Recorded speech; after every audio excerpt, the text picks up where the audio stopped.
Con nosotras, Ana Nin de Olivo. Así como Dios envió liberación, o sea, Dios liberó a su pueblo de la cautividad en el exilio, asimismo Dios lo hace con nosotros hoy en día porque Él envió a Cristo. O sea que el pecado, la muerte, no tiene la última palabra. La tiene el Señor, la tiene Dios, la tiene su plan de redención. Ese es nuestro Dios.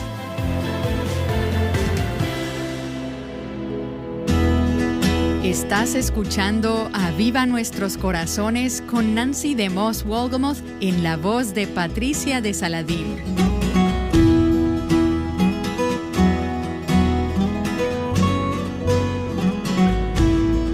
Ayer escuchamos la primera parte de una conversación en la que estamos reflexionando sobre el contenido de los libros de Reyes y los libros de Crónicas. Para esto nos acompañan Patricia de Saladín y Ana Nin de Olivo. En el día de hoy tengo conmigo una vez más a Ana Nin de Olivo en el estudio. Hola Ana, ¿cómo estás? Hola, bien, gracias a Dios. Nuevamente gozosa de poder estar aquí y compartir la reflexión sobre la palabra que tiene poder, la palabra de Dios. Para mí es un gozo compartir esto aquí contigo, Ana. Te comentaba de que me encanta tu tranquilidad, tu suavidad, me ayuda a mí. Wow, su gracia es mayor. Amén, es la gracia de Dios que nos sostiene. Y en el día de hoy vamos a estar viendo los libros de primero y segundo de Crónicas, que al igual que primero y segundo de Reyes, también originalmente eran un solo libro. Y vamos a comenzar, ¿verdad?, con las preguntas básicas.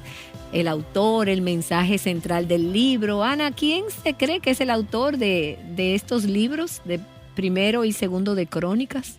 La tradición lo atribuye a Esdras, pero en realidad no se sabe quién es. Se piensa que es Esdras porque él estaba interesado en el restablecimiento de la ley y el templo y tuvo acceso a las fuentes históricas.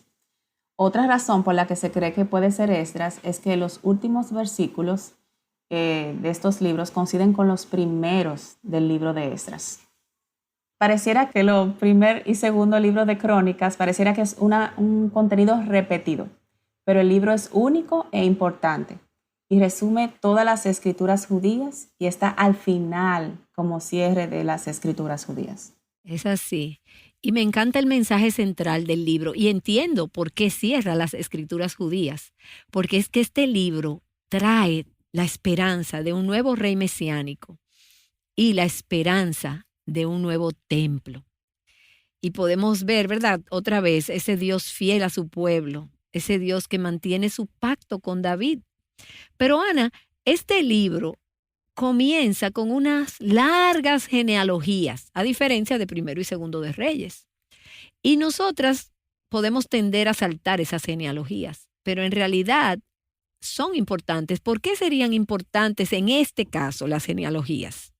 Dentro de varias razones, una de ellas es que, por ejemplo, enfatiza dos linajes claves, la del rey prometido, Judá, hasta David y luego hasta sus días, y también la del linaje de Aarón, al linaje de los sacerdotes que servían en el templo, principalmente por esas dos razones.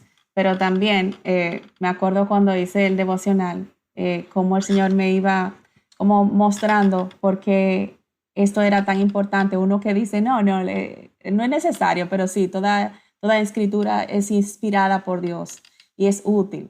Es útil porque no solamente nos enseña y nos corrige, sino que nos revela detalles del carácter del Señor.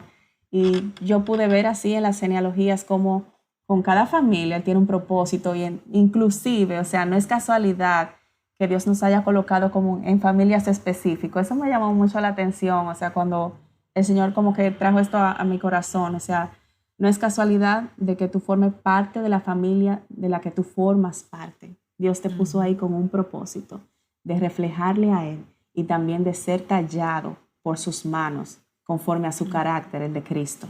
Amén. Tú diciendo eso, me viene a la mente el texto de Isaías que dice, te puse nombre, mío eres tú.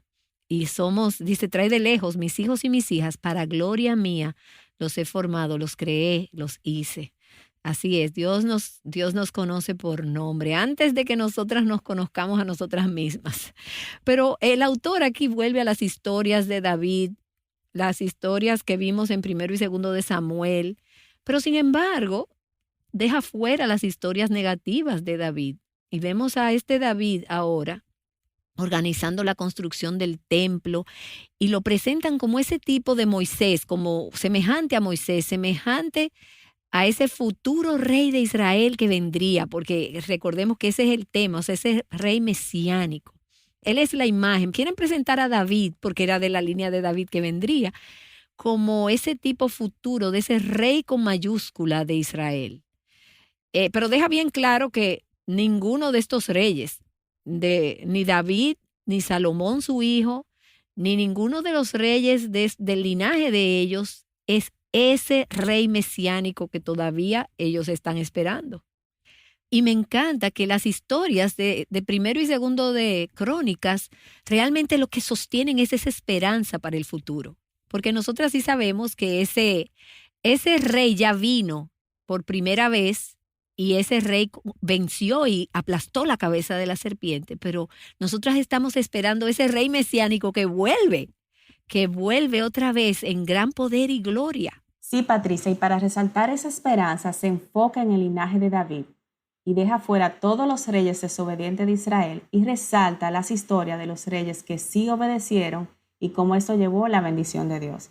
Realmente Él quiere, o sea, nuestro Dios quiere que aprendamos de la historia para que seamos fieles a Él. Y me encanta, aunque esto nos estamos adelantando, ¿verdad? Pero me encanta ese final de ese libro, donde Ciro, ese rey persa, finalmente permite que ellos regresen a su tierra y reconstruyan la ciudad y el templo. Pero se ve que ese final está incompleto, porque está apuntando hacia adelante, a lo que decimos, a ese Mesías, a otro regreso del exilio. Pero entonces mira ese pasado como una fuente de esperanza, que busca un final que aún no ha llegado. ¿Y cómo sabemos? Bueno, por ese contexto histórico de cuando esto se escribió. Fíjate que tú misma me decías una lista de cosas que no había, por eso ellos sabían que ese no era el final, todavía estaban esperando algo por venir. Este pueblo, ¿verdad? En ese regreso de Ciro, ¿qué enfrentaron ellos? Ellos enfrentaron otras cosas que no eran definitivamente ese reino glorioso. Ellos estaban viendo el cumplimiento de la fidelidad de Dios llevándolos de regreso a la tierra, pero ¿qué había en esa tierra? No había rey hebreo, sino más bien un gobernante persa. Inclusive no había seguridad para Jerusalén porque por esa razón Nehemías tuvo que reedificar el muro. Tampoco había templo y los judíos ya no dominaban la región. Entonces, dicho de otra manera, su futuro se veía como oscuro comparado con ese pasado majestuoso, especialmente en el tiempo de David y Salomón. Pero ¿qué toca mi corazón que yo pude ver en estos libros? Es como ese deseo del corazón del Señor de restablecer la identidad del pueblo de Israel como su pueblo escogido. O sea, como el Señor a través de estas genealogías les recuerda al pueblo quiénes ellos son, por quién fueron formados, quién es su Dios. O sea, qué hermoso. El Señor quiere restaurar nuestra identidad como sus hijos, como su pueblo. Y cómo Dios quería bendecirlos en el futuro, a pesar del fracaso moral. Y otra vez vemos ahí la gracia de Dios, a pesar del fracaso moral y espiritual de la nación, por lo que habían pasado, porque realmente pasaron por mucho. La fidelidad de Dios, esa fidelidad al pacto con David, con Abraham, con Isaac, con Jacob, por su pura gracia, ellos seguían siendo el pueblo de Dios. Él seguía siendo su Dios. Esa promesa que corre a través de toda la Escritura que dice, ustedes serán mi pueblo y yo seré su Dios. Estaba ahí cumpliéndose a cabalidad. Dios en su maravillosa fidelidad y en su amor inagotable, en su misericordia, todo eso que hemos visto del carácter de Dios se vislumbra, y entonces se vislumbra con ese rayo que anuncia hacia el futuro la mayor de las esperanzas. Y entonces, ¿cómo podemos decir que vimos aquí, además de esto, de que estamos viendo la gracia de Dios, cómo vemos aquí la historia de la redención? Yo puedo ver la historia de la redención en la liberación de la cautividad del pueblo de Dios que estaba en el exilio. O sea, como el pecado, nuevamente, no tiene la última palabra, como en ninguna de nuestras vidas. ¿Por qué? Porque, o sea, tanto nos amó el Señor que envió Dios, que envió a su Hijo, a su único Hijo, a rescatarnos. Así como Dios envió liberación, o sea, Dios liberó a su pueblo de la cautividad en el exilio. Asimismo, Dios lo hace con nosotros hoy en día porque Él envió a Cristo. O sea, que el pecado, la muerte, no tiene la última palabra. La tiene el Señor, la tiene Dios, la tiene su plan de redención. Ese es nuestro Dios. Amén. Y también, ahora que tú lo dices, es como otro éxodo. Así como Dios sacó a la nación de Egipto, ahora la sacaba del exilio. Y es como una vez más, Dios al rescate, ese Dios que salva, ese Dios que rescata, como tú dices, que nos rescató a nosotros de nuestra vana manera de vivir, no con cosas corruptibles como oro y plata, sino con la sangre preciosa de su Hijo. Y como Dios no va a permitir que esto se quede sin cumplimiento. Porque al final ahí está esa promesa de que ahora su pueblo, nosotros somos linaje escogido, real sacerdocio, nación santa, pueblo adquirido por Dios para su posesión. Y nosotros hemos recibido toda bendición espiritual porque estamos ahora en Cristo. Ana, y el Evangelio en este libro, ¿cómo lo vemos? Además de la redención, ¿cómo vemos el Evangelio?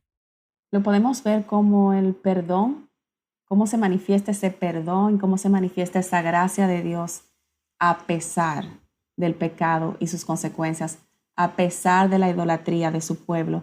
Vemos cómo Dios lo libera y lo retorna. Es decir, que aquí vemos tan claramente ese perdón y esa gracia de Dios manifestándose y cubriendo como esa multitud de pecados. Ahí yo puedo ver el Evangelio y el poder del Evangelio. Amén, así es. Es lo mismo que tú decías, o sea, Dios, nuestro Dios liberta, nuestro Dios perdona, el pecado no tiene la última palabra. Y aquí en Primero de Crónicas los personajes, ¿verdad? Muchos de los personajes se repiten. Tenemos a David, pero ¿qué otras personas tenemos? Porque tenemos otro profeta aquí. Tenemos a Natán, que es un profeta y consejero de David, que también fielmente transmitió la voluntad de Dios. La transmitía cada vez que el Señor inquietaba su corazón, y también en cuanto a que Salomón construyera el templo, él fue el que Dios usó para transmitir ese mensaje. También están los valientes de David. Me llama mucho la atención porque era un grupo muy especial de guerreros comprometidos a luchar por el rey David. O sea, como Dios formó y levantó este grupo especial de hombres conforme a sus propósitos para apoyar a otro hombre que había sido escogido conforme al propósito del Señor. Ya habíamos hablado de Salomón, hijo de David, que fue el siguiente rey de Israel. Y tú sabes algo, Ana, que aún un profeta de Dios como Natán, a mí me viene mucho a la mente porque cuando David lo llama y le dice que él va a construir el templo, Natán en pocas palabras le dice, sí, dale para allá, que Dios está contigo. Y Dios se le revela en la noche a Natán y le dice, no, él no va a construir el templo. Y como Natán tiene que ir al otro día y decir, mira, excúsame, yo te dije que sí, pero en realidad Dios ha dicho que no. El templo lo va a construir tu hijo. Pero ¿cómo aún así David se dedicó a preparar todo para que ese hijo cogiera ese proyecto, vamos a decir, de parte de Dios, y le facilitó la vida? No fue como, ahora yo no lo voy a poder hacer, que no se haga, lo hará él. No, o sea, David fue un instrumento de Dios para que su hijo llegara al reino y pudiera realizar la obra. Y ese legado, como tú dices, ese padre ayudando a ese hijo, instruyendo a ese hijo, guiando a ese hijo, aún en muchísimas cosas políticas que hay ahí en Primero y Segundo de Crónicas, hablando de cosas del reino y todo eso. Pero vemos eso, que como ese hijo entonces en un principio pide esa sabiduría. Y aparece una mujer, aparece una reina que viene también. Yo quería decir algo, Patricia, antes de que tú continuaras. Me llama la atención de David, de ese comportamiento. O sea, él no se aferró a yo quiero construir el templo, yo soy el que debo construir el templo. Él no se aferró a eso. O sea, porque realmente el que estaba en el trono del corazón de David era Dios, no el templo. Entonces él no se aferró al templo, él no se aferró a cosas, él siempre estaba aferrado a Dios. Entonces, que el Señor nos ayude a no aferrarnos a posiciones, ni a posiciones, como ni a ministerios, sino que nos ayude a aferrarnos a Él y que realmente Él sea el que esté en el trono de nuestros corazones. Así es, y también eso mismo que tú decías de la sucesión. En el caso de David, lo sucedió en el trono su hijo. Pero me viene a la mente a ese David como tipo de Moisés, que en el caso de Moisés, Dios le dijo a Moisés, mira Moisés, tú no vas a cruzar. El hombre que va a cruzar ahora es Josué. Y instrúyelo o sea, como todo eso vino de la mano y Moisés hizo lo mismo. Y quien entró a la tierra prometida fue Josué, que lo vimos cuando vimos el libro de Josué. Pero esos últimos capítulos de Primero de Crónicas, cuando David le da todas instrucciones a Salomón. Y me encanta esa oración de alabanza de David que termina en Primero de Crónicas 29. Y voy a leer de la Nueva Traducción Viviente. Oh Señor, Dios de nuestro antepasado Israel, que seas alabado por siempre y para siempre. Tuyos, oh Señor, son la grandeza, el poder, la gloria, la victoria y la majestad. Todo lo que hay en los cielos y en la tierra es tuyo, oh Señor, y este es tu reino. Te adoramos como el que está por sobre todas las cosas. La riqueza y el honor solo vienen de ti, porque tú gobiernas todo. El poder y la fuerza están en tus manos. Y según tu criterio, la gente llega a ser poderosa y recibe fuerzas. Oh Dios nuestro, te damos gracias y alabamos tu glorioso nombre. Corroborando lo que tú decías, en el corazón de David estaba Dios y el reino, no estaba él. Lo que hizo David.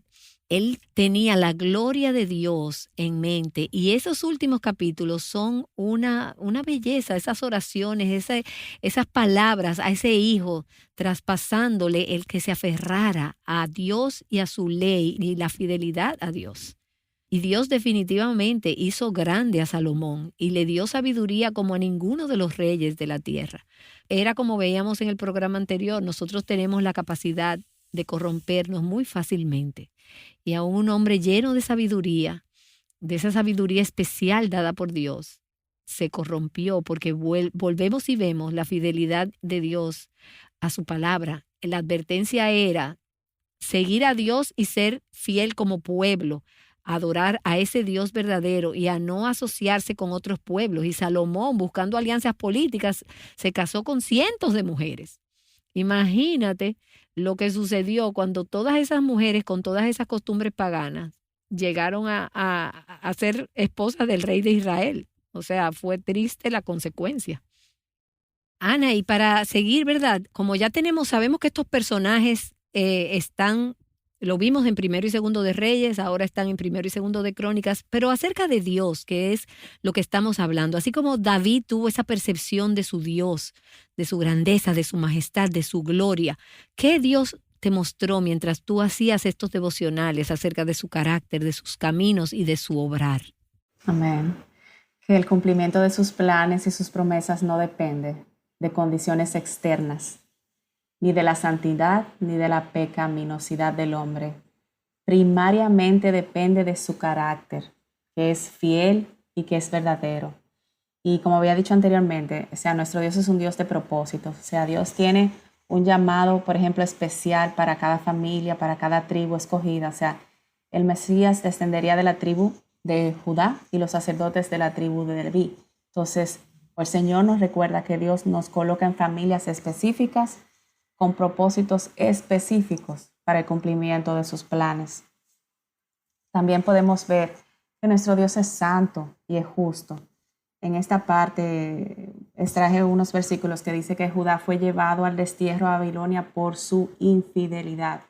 Así Saúl también fue desechado y luego murió por la transgresión que cometió contra el Señor por no haber guardado la palabra del Señor. O sea, nuestro Dios es santo y es justo. Y recordemos que nosotros decidimos, vamos a decir, cómo pecar, pero Dios decide las consecuencias. Y esas consecuencias son grandes consecuencias. Y como dijimos en el programa anterior, no solamente para nosotros, sino para nuestros hijos, nuestras familias, nuestros esposos, nuestras iglesias. También puedo ver a nuestro Dios como un buen padre. O sea, Dios nos llama la atención porque nos ama. O sea, nos disciplina para hacernos como Él, para enderezar nuestros pasos. Y Dios ve que tú no estás caminando por sus caminos, Él te va a llamar la atención. Él nos va a llamar la atención para enderezar nuestros pasos. ¿Por qué? Porque Dios te ama. Dios te ama y Él desea que camines en intimidad con Él y en el camino de la vida que es Él. Quiero leer esta parte donde dice: cuando Salomón terminó de orar, descendió fuego del cielo y consumió el holocausto y los sacrificios, y la gloria del Señor llenó la casa. Luego una noche el Señor se le apareció a Salomón y le dijo: he oído tu oración. Recordemos que nuestro Dios es real y cuando venimos delante del trono de su gracia, Él nos está escuchando y Él nos va a responder. Es decir, no menospreciemos el valor de venir delante de su presencia, derramando nuestros corazones, porque Él es real y ciertamente Él va a responder a nuestro clamor. Amén. Y tú sabes algo que ha sido, que es importante, Ana, y que yo quisiera resaltarlo ahora en la medida que vamos terminando. Tú sabes que los reyes de Israel se les entregaba una copia de la ley y esa copia ellos debían leerla todo el tiempo. O sea, porque ese libro de la ley, desde que vimos en Josué, el Señor le dijo: nunca se aparte de ti este libro de la ley. De día y de noche medita en él. Me viene a la mente el Salmo 1, bienaventurado el varón que medita en la ley del Señor de día y de noche, será como árbol plantado.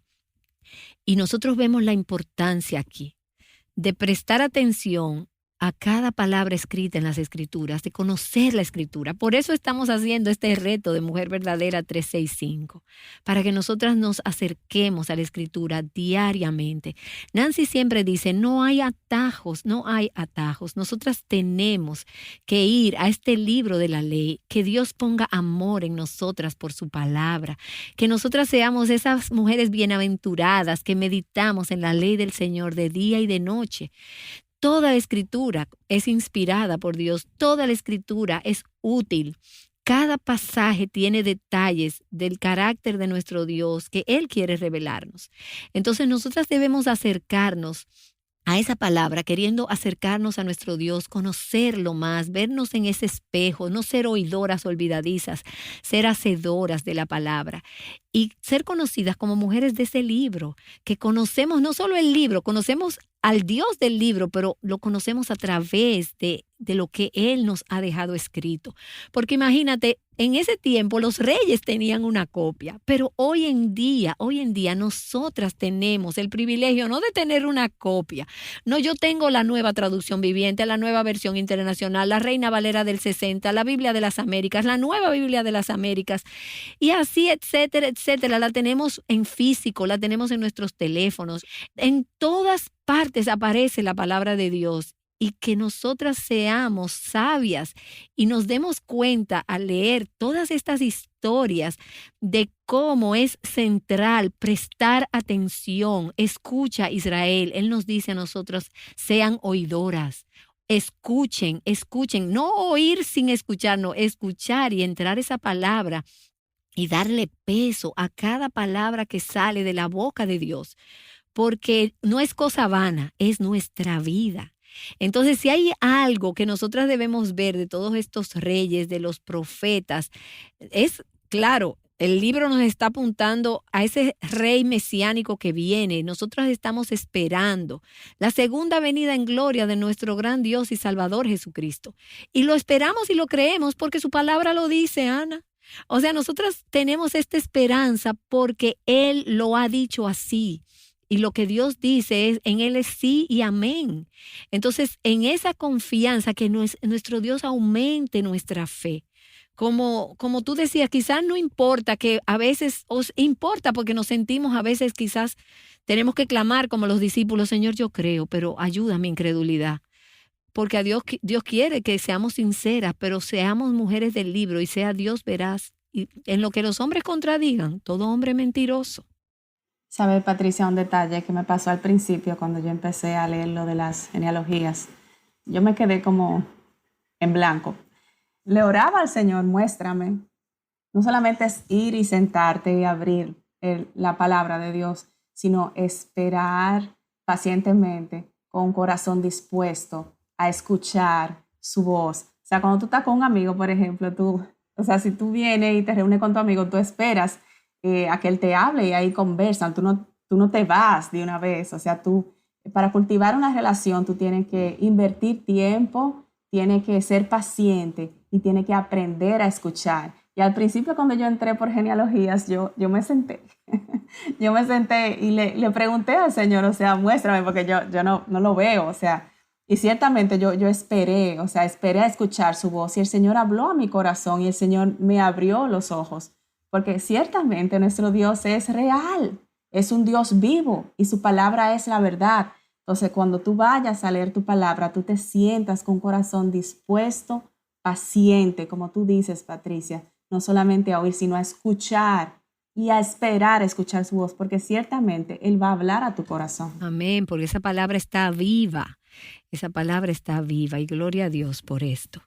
Y hay algo, Ana, que tú en los devocionales resaltaste, y es el hecho de que Dios tiene un llamado. Y lo has dicho una y otra vez, Dios te tiene por nombre, Dios te ha colocado en una familia. ¿Qué idea es que tú, o sea, yo sé que en tus devocionales tú abundaste sobre esto, tú pudieras compartir un poco más aquí en el programa? Sí, claro. Me llamó mucho la atención en la parte cuando David empieza como a distribuir funciones. Entonces, él a una parte lo pone a profetizar, a otra parte lo pone porteros, a otra parte lo hace sacerdotes, a otra oficiales y jueces. Y es que cada función es importante, ninguna sustituye a la otra. O sea, Dios tiene un llamado, una misión, propósitos y funciones para cada uno de sus hijos. Entonces, ¿qué mejor explicación que la segunda de Corintios 12, de 18 al 21? Pero nuestro cuerpo tiene muchas partes y Dios ha puesto cada parte justo donde Él quiere. Es importante porque primeramente es asignada por Dios mismo y segundo porque Él te ha capacitado con sus dones, habilidades y gracia para que le reflejes a Él de manera especial y única. O sea, cada miembro es parte importante del cuerpo. El lugar donde tú estás es precisamente donde Dios te ha colocado. No ha sido ningún error. Dios te ha colocado allí. Tu vida es una crónica de las obras de Dios y de tus decisiones. Entonces, medita en ellas y verás que cada una está marcada por su amor, fidelidad, gracia, misericordia, justicia y verdad. Que las crónicas de tu vida sean un libro abierto que anuncien las virtudes de aquel que nos ha llamado de las tinieblas a su luz admirable. Amén. Gracias, Ana. Ha sido de verdad un gozo y un privilegio para mí compartir estos dos programas, este tiempo devocional, pudiéramos decir, a visión global de Primero y Segundo de Reyes, de Primero y Segundo de Crónicas, pero esperamos que así como nosotras hemos sido bendecidas, todas las que nos escuchen también hayan sido bendecidas y animadas a seguir leyendo, animadas a seguir amando a Dios, amando su palabra y clamando a Él: Señor, abre mis ojos que quiero ver las maravillas de tu ley.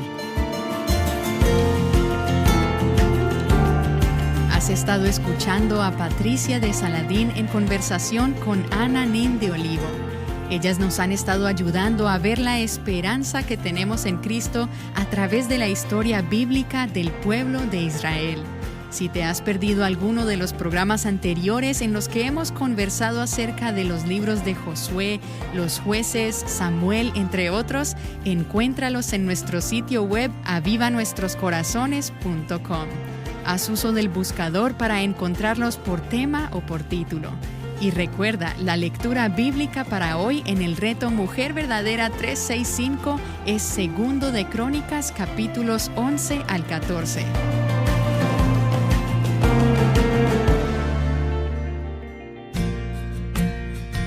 ¿Estás cansada de sobrevivir por tu propia cuenta? Si estás al límite de tus recursos, Mary Kassian te recuerda que hay algunas cosas vitales que tú necesitas: una correcta perspectiva, prioridades correctas y perseverancia. Escucha más acerca de esto en tu próximo programa de Aviva Nuestros Corazones. Escudriñando la Escritura juntas, Aviva Nuestros Corazones es un ministerio de alcance de Revive Our Hearts.